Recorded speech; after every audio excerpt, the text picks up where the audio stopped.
What's up and good morning, guys. Welcome back to another video. This is part 3 of the Flipping Nightmare House project, and well, we are making great progress. Abel has already gone ahead and gotten all of the rebar tied for our poured in place wall. You can see we've got all of our 16 on center verticals, and then we're doing the same 16 on center horizontals, all 5/8 rebar tied, nice, ready to go. Now, obviously, we can't just slap concrete up against that rebar and hope it stays on the hillside. So we got to get some lumber. We've got 2x4s, we've got 3/4 inch plywood. This is what we're going to use to basically build our wall panels that are going to hold the concrete in place. This is our concrete form. Might look like a lot of 2x4s, but we're going to use probably half of those maybe to make the panels. And then we're going to use the rest as kickers to basically kick off to support the panels so they don't want to move or anything like that once they start filling up with all the weight of the concrete. We also want to build these things very strong. You don't want to just put, you know, a 2x4 every, 2 feet on this plywood panel, and then you risk there's some like weird bows in the wall, or worst case scenario, you have a blowout. And for those of you that are going to ask, no, I have not repaired my saw yet, so we're still using my busted miter saw. Now what we're doing is a fairly simple concept, nothing too special about it to really even talk about. Just building a little false wall, basically. The only thing that's going to get interesting is we have like 4 foot 3.5 inches to top of concrete over there. Obviously plywood is 4 feet, so we're gonna have to make up that 3.5 inches on the top plate. That way it's our perfect guide for our concrete. We could build it taller if we wanted to and snap a line, but it's gonna be easier to float and to edge if we actually make it the exact height. So we're gonna figure that out once we get these in place, but for now, let's get these panels built. I'm just using my framing nailer.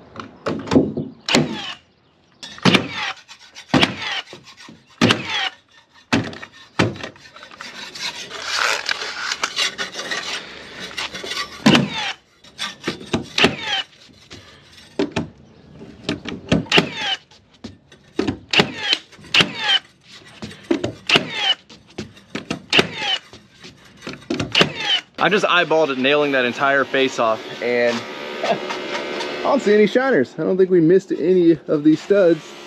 Oh, no, we missed one. Pretty good though for just eyeballing it while standing on top of it, if I do say so myself. Panel number 1 is done. Abel is cleaning up the edges where we're going to be mating up to the old wall. That way these sides of the panels can butt up really nice and clean to them, and we don't have some jaggedy edge where the concrete's going to want to blow out, and you're just going to get an ugly side to it. Now I just have to make 1, 2, 3, 4, 4.5 of these. There's a couple of things I'm doing when I'm selecting my lumber. I'm not just grabbing from the stack and slapping it on. I'm actually eyeballing all of my lumber to make sure that one of the axes is straight, right? So it's going to be hard to tell on camera. But let me grab, let's see, this one looks like a banana. So as you guys can see, this one's got a pretty big curve to it that way. That's not the end of the world, because we can straighten that when we're attaching it to the plywood, and we know what straight is. It's this way on this axis that we cannot really fix, right? So if this board on this axis is really bad, it's a pain in the butt / next to impossible to fix, and then that's going to mean our top of our board. So obviously we're talking the skinny side, so that what that's going to do is that's going to make our plywood kind of get funky and weird too. So when I'm grabbing these boards, I'm making sure that this side right here is as straight as can be. And if you guys have selected lumber at Home Depot lately, you know it's pretty tough. These are Stimson studs. These are supposed to be premium versus just a 2x4x8, and it still took me all of like an entire stack of lumber to select these. So I pre-select at the store. Then you grab as many good ones as you can, and you have to settle for a few. So now I'm re-going through my stack, and the ones that I've settled for that are really, really bad, we're gonna put those off to the side, and those are just gonna be used to brace this wall once it's in place as kickers. So we'll still be able to use the bad ones, but we're just making sure we use the good ones for this. And then one other thing I'm doing is I'm keeping everything back from the edge of the plywood just a little bit. The reason I'm doing that is we want the plywood edges to butt up perfectly, because these factory edges are usually pretty good and square. If this 2x4 sticks out or bulges out a little bit in any spot, then we're going to fight when we go to put these two together, and we're going to have a gap that opens up in between the two boards, and we don't want that. We've got the first panel going in. You can see we've got a chalk line there. Don't mind that one. That one's incorrect. That is accounting for our 8-inch wall plus the width of the lumber there. Obviously, we don't want to put the line on the inside because we won't be able to see it. So, well, I guess it's that line. It's the correct line. And then again, as you can see, we are down a little bit, but that actually calcs out to the height of 2 2x4s. So we're just going to double up a top plate, and it'll help lock everything in, because the top plate will be longer than this piece, and it'll actually span over to this next panel. We'll screw it into all of them, and then it'll really stiffen up the top from wanting to open up. This side's the top, so you go in first. Yep. Yep.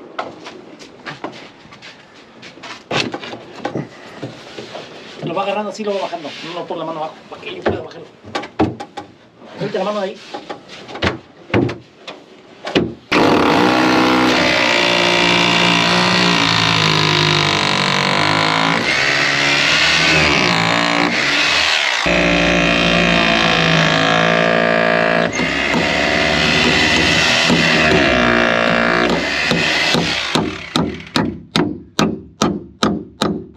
So the way that we anchor into concrete for any type of temporary reasons, or honestly you can use this for some permanent stuff. It's not structural per se, but if you have to remove it like we're removing formwork, what we do is we drill a 1/4-inch hole with the roto hammer, and then we come in with a duplex nail and a green coated sinker. So these right here are the green coated sinkers, and the coating makes them easier to strip out later. They have all the duplex nails in their hands, but this is a duplex.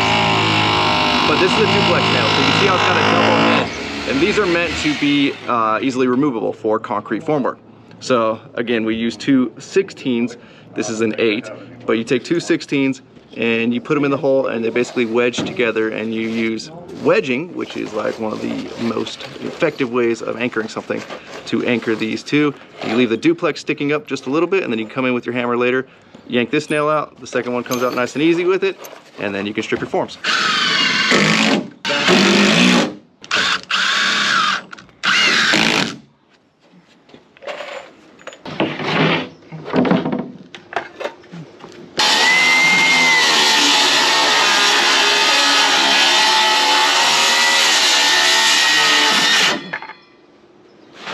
Will say, guys, I'm a big fan of the rear handle Milwaukee.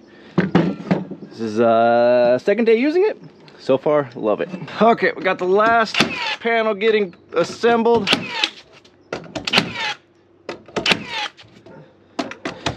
Es otro. Motherfucker. See.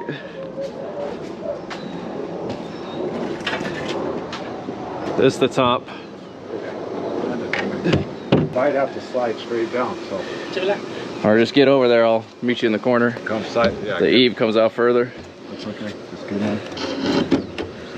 No, No, we gotta come up over. And.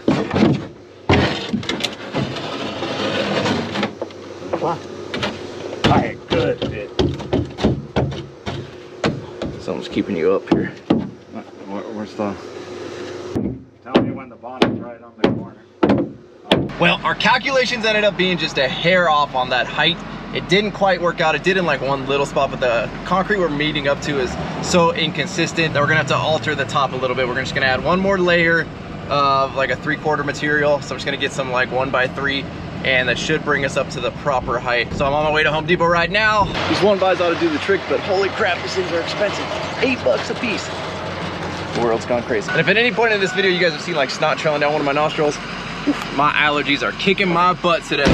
For some reason, it's like this nostril just leaking. Got back, putting the 1x3s on top.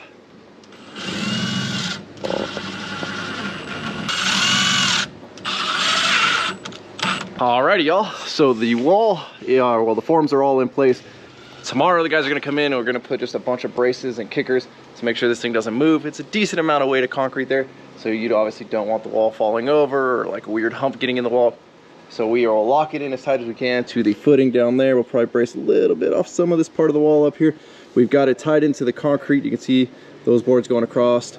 And using our same wedge technique, but if we drill, we drill in the joint of the existing concrete. That way when we pull those nails, you don't even see that little hole because it's in the joint. And we all know those joints get filled with dirt, so those holes will disappear.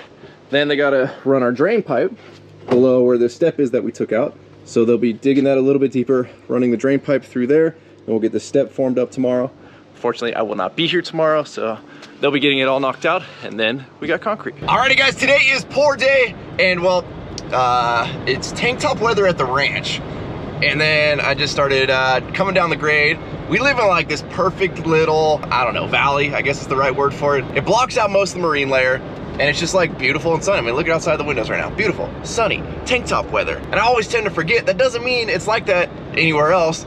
So I'll get dressed up for the tank top weather and it's nice and hot, and then I drop down into the city and it's like crappy. Oh, and there's James. Yep, the joys of living above all of that. That marine layer is gnarly. Always looks cool in the mornings when you're coming into town, but also I don't know what it is about this video, but it's been a couple days since we filmed the first part, and the first part my allergies killed me. I went a couple of days with no allergies, and today they're killing me again. I guess it was just meant to be that I'm gonna be super nasally and like dripping snot this entire video. Okay, we are at the dividing line of sunshine and overcast. So I just got word that apparently at the concrete plant, they're having issues. So our concrete is gonna be delayed a little bit today.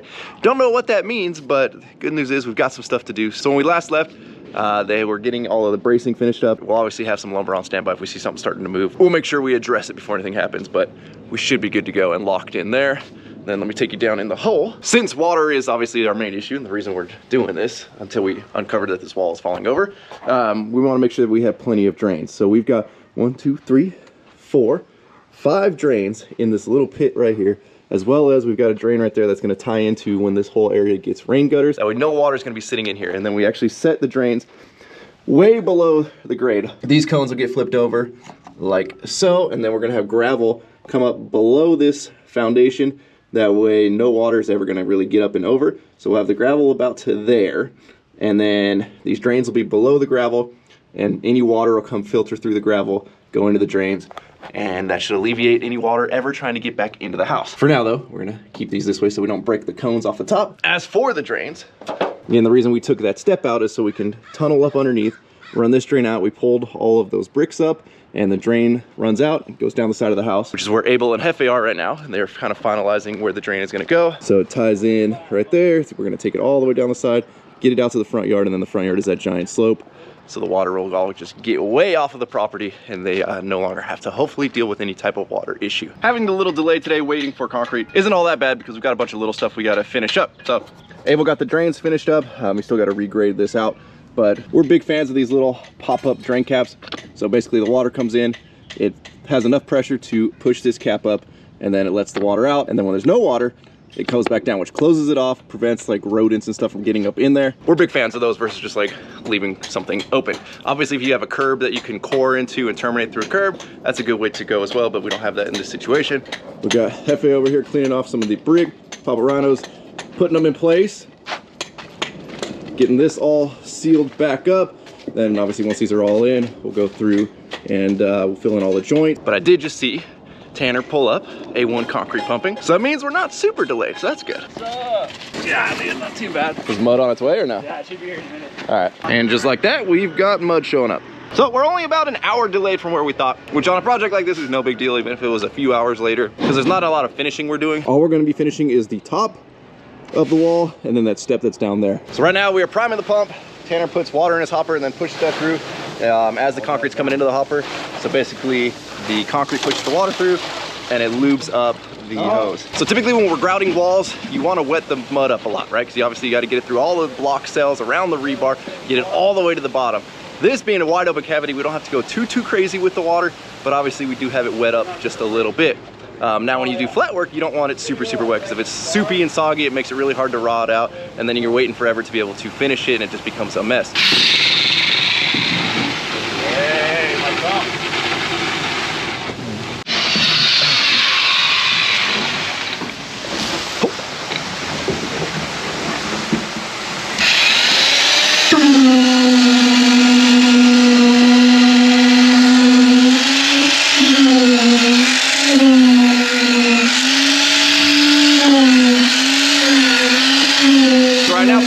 Vibrating it. What that's doing is it's getting all the air out of the mud, especially liquefying it for a second and making sure it really drops to the bottom.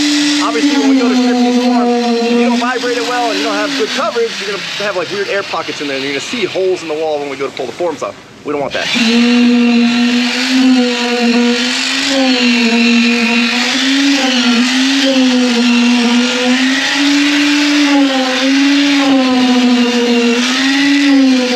We're also filling this in stages called lifts. So instead of going all the way to the top here, all the way down, and just putting an immense amount of force at one time onto the wall, we're doing it about a third at a time. We go all the way down at a third, and then that'll just start to tighten up just a little bit. We'll come back up and do the next lift, and then do the next lift again.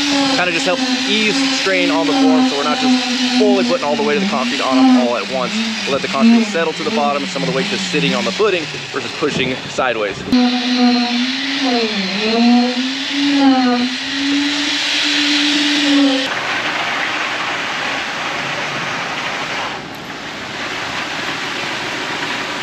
Come up to the next block. Yeah, I was gonna go up there, and then we'll hit that step and maybe let it sit for a minute. All right, so we noticed a little bit of movement here. The bottoms there started to push out just a little bit.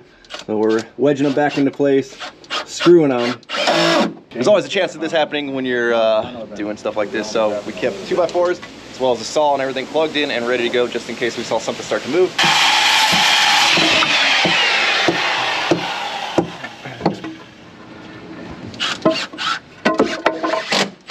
I think on this one we just fucking put this in. I think right here. Dame la este. I'll see. Whatever that size is.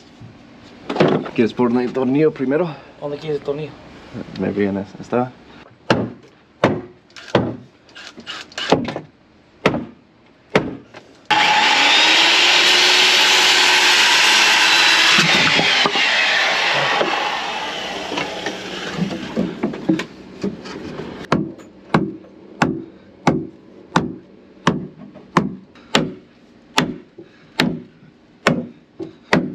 Well, we got our extra bracing in. Again, guess we underestimated a little bit, but we saved that one spot. That was starting to separate. We got that back. Again, that's why we do it in lifts. If we just went all the way up, by the time you notice something, now you're trying to get it back and straight, while also trying to fight all the way to the concrete. So a little bit at a time. Again, eases pressure, but if a problem does arise like happened today, it's not impossible to fix. You're not trying to dig mud out to not have that weight pushing against it while you try to get it back to straight. And just like that, we are all topped out. Problem with this pool deck is it's not one consistent like plane, right? It's not a consistent elevation. This pool deck kind of does some weird stuff. So our line over here is pretty level. We matched it a little bit, but there's only so much you can do. This is where Papa Rhino's years of experience concrete finishing is going to come into play, where he's basically going to feather in whatever elevation's here to kind of match over here. I'm using this rod to mimic from about a little further out the slope of this elevation. And you can see Papa Rhino's pretty dang close there, just by eye.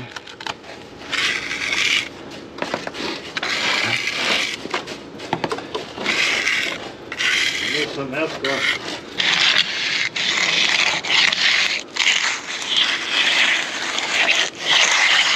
Just filling this little edge right here.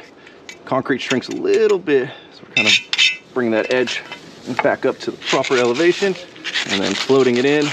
We'll let Papa Rhino come behind me and do the actual finishing. That's his forte, not so much mine.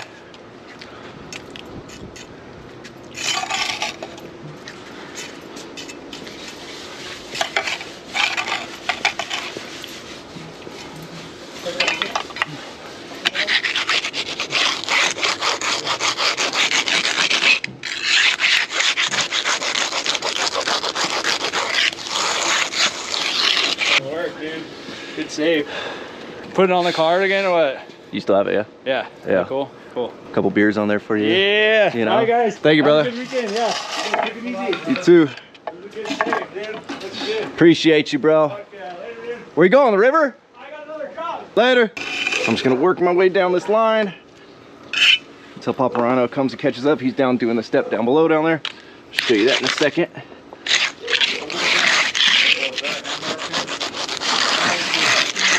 Gracias, Efe. You can see we've got our well-oiled machine going.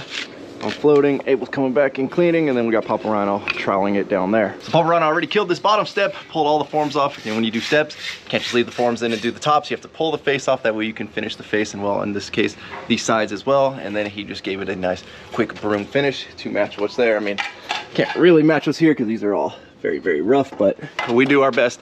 Looks a lot better than trying to just skim over a jagged cut and calling that good like the house flipper did. Now again, he's going through, troweling the top portion, cutting the joints in. The joints are just going to match where these joints are, We pulled off our little braces off the top, and then he'll knock this out pretty quickly. We'll broom this one as well. I think we'll broom it that way so it matches these broom marks.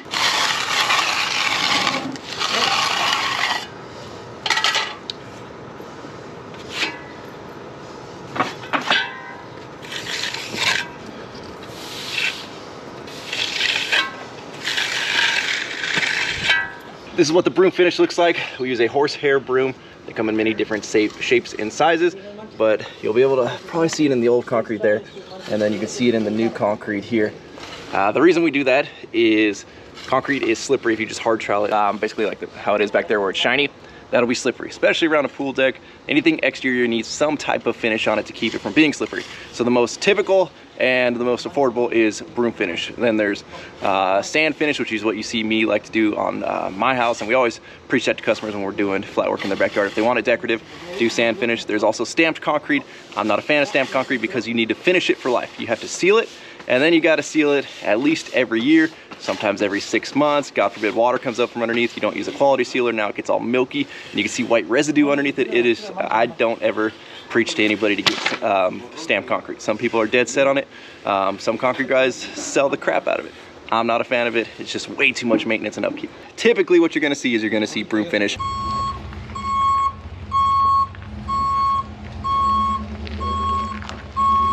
Hit it, hit it, hit it, hit it. Keep going, keep going, keep.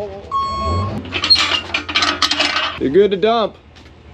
Hey, stay inside so you have your foot on the brake and everything and dump it. You can dump it. All right, we got RCP dropping off 2 yards of gravel for us. Figured I had a better shot at their truck making it all the way up into the yard versus trying to get my trailer up here.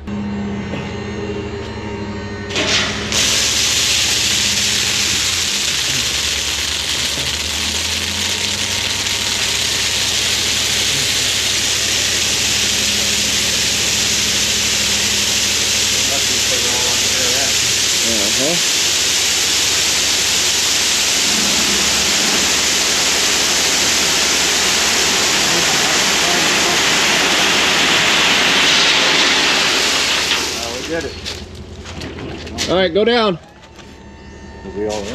Yeah. There it is. Okay, well, we had a little bit of a close call today. We got everything back intact and where it's supposed to be, and everything is nice and finished, broomed, looks good. Once it dries, it'll blend a little better. Obviously, it's super dark right now. It dries really light. It's gonna take many, many years before the new concrete kind of matches the whiteness of the old concrete, but I think it looks absolutely killer. Super stoked. We're gonna let this sit for a little while before we strip those forms off, let it just cure, sit in place, harden, do its thing. Meanwhile, Paulverano's over here. He's pretty much got all of the brick put back into place where they went. And then once we come back to strip the forms, we'll come in and we'll fill in all the joints. We'll get all that gravel put in, get everything all dialed in, and we'll be pretty much wrapped up for this portion. But that's as far as we're gonna get in this video. So as always, thank you guys so much for watching. If you're not subscribed already, please click the subscribe button now so you do not miss out on any future content. Don't forget to give this video a like, aka thumbs up. Don't forget to check out workforapparel.com because if there's anything you want in this life, you gotta be willing to work for it. You guys are the best. I'm out. Damn.